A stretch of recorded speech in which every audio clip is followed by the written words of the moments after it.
नमस्कार मित्रों, हमारे YouTube चैनल पे आपका स्वागत है जिसका नाम है MRN डायरीज।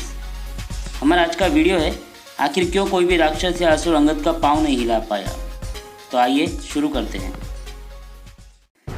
ये बात है रामायण के उस अध्याय की जब भगवान श्री राम रावण के साथ युद्ध से पहले शांति प्रस्ताव के लिए अपनी सेना में से अंगद को शांति दूत बनाकर रावण की सभा में भेजते हैं। परंतु पवन पुत्र हनुमान जी भी अंगद के पीछे से उनके इस कार्य में सहाय रूप होने और उनके रक्षण हेतु से रावण की सभा में सूक्ष्म रूप में जाते हैं ताकि उन्हें कोई भी देख न सके और ना ही पहचान सके। जब रावण की सभा में रावण और अंगद के बीच संवाद शुरू होता है उस वक्त हनुमान जी अंगद के आसपास में ही होते हैं, परंतु अत्यंत छोटे स्वरूप में होने के कारण वो दिखाई नहीं पड़ते।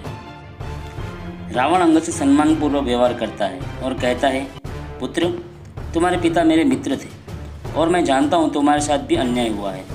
तुम उस वनवासी राम का पक्ष छोड़कर मेरे पक्ष में आ जाओ। मैं तुम्हें तुम्हारे पिता के राज्य का नया राजा बनने में सहाय करूँगा। इस पर अंगद कहते हैं, राजपाट का मोह आप जैसे असुरों को होगा, हम जैसे राम भक्तों को नहीं। और आपने मेरे पिता को अपना मित्र कहा है तो आपको यह भी याद होगा कि मेरे पिता ने आपको अपनी कांख में 6 माह तक बंदी बना रखा था और तब मैं शिशु था जिसके पालने से खिलौने के भांति आपको बांध दिया था, जिस कारण मैंने भी आपको खिलौना समझकर कई बार लातें मारी थी। यह तो याद ही होगा ना आपको। यह सुनकर पूरा दरबार एक साथ चिल्ला उठता है। अंगद इस पर कहते हैं, मैं शांतिदूत बनकर आया हूँ, इसलिए आपसे यह कहना चाहता हूँ कि अभी भी समय है। अहम त्याग कर माता को मुक्त करके पश्चाताप के लिए प्रभु से शरणागति ले लीजिए।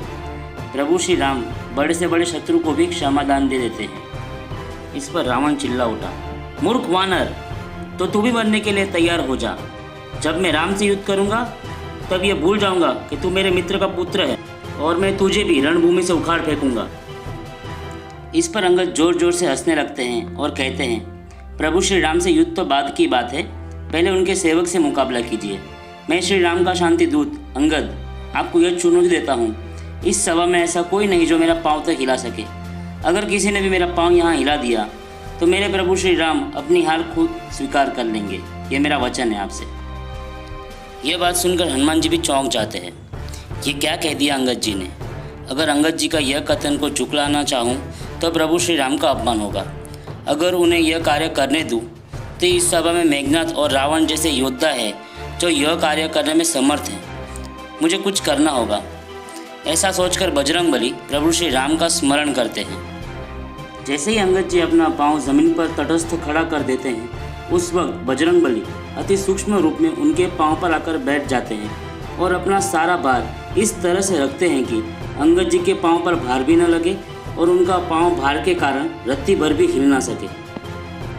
रावण के दरबार के सभी योद्धाओं जो रावण के अधीन थे, जो विश्व भर से आए हुए थे, उन्होंने बारी बारी से बल लगाकर अंगद के पैर को हिलाना चाहा, पर अंगद का पैर टस से मस न हुआ।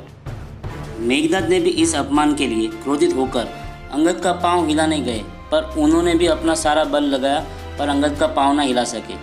इस पर अपनी अन्य शक्तियों का उपयोग किया पर कोई फायदा न हुआ। इस पर क्रोधित होकर रावण जब आगे आया और जैसे अंगद का पांव पकड़ने की कोशिश की तब अंगद ने उसे रोककर कहा, अरे नहीं नहीं, पाँव पड़ना है तो श्री राम के पाँव पड़े, मेरे नहीं। आप मेरे पिता के मित्र थे, इसलिए आप मेरे पाँव पकड़िए, ये मेरे लिए उचित नहीं है। परंतु रावण अहंकार के कारण शांति प्रस्ताव को अस्वीकार करता है। तब अंगद उन्हें कहते हैं, मैंने आपके पतन को रोकना चाहा, पर आप विनाशकाल विपरीत बुद्धि हो चुके हैं, इसलिए अब आपसे अगली मुलाकात रणभूमि में होगी। जय श्री राम कहकर अंगद वहाँ से चले जाते हैं। तब हनुमान जी भी महल के बाहर अंगद जी को इस कार्य के लिए गले लगाते हैं, परंतु आगे से उत्सुक होकर निर्णय लेने से पहले विचार कहने को कहते हैं और मंद मुस्कुराकर आगे चलने लगते हैं। खूब विचार विमर्श करने पर अंगद जी को पूर्ण बात समझ में आ जाती है, क्योंकि अंगद को रावण और मेघनाथ की शक्ति का आभास था और अपनी शक्ति का भी, इसलिए उन्हें पता चल जाता है इस कार्य में हनुमान जी उनके सहायक थे। वह हनुमान जी से अपनी भूल की क्षमा मांगते हैं। हनुमान जी उन्हें गले लगाते हैं और दोनों ही श्री राम के पास चले जाते हैं।